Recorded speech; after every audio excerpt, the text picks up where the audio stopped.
তোরা আমায় নূতন করে দে নূতন আভরণে, দে তোরা আমায় নূতন করে দে নূতন আভরণে।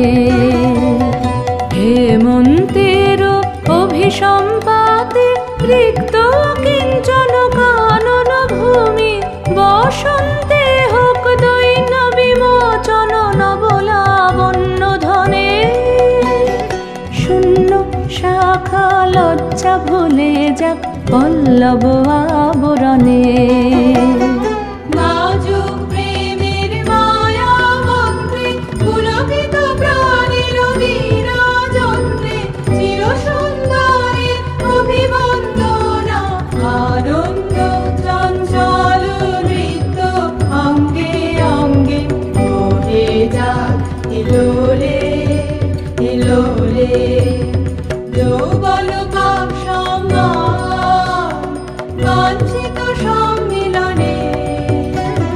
দে তোরা আমায় নূতন করে দে নূতন আভরণে।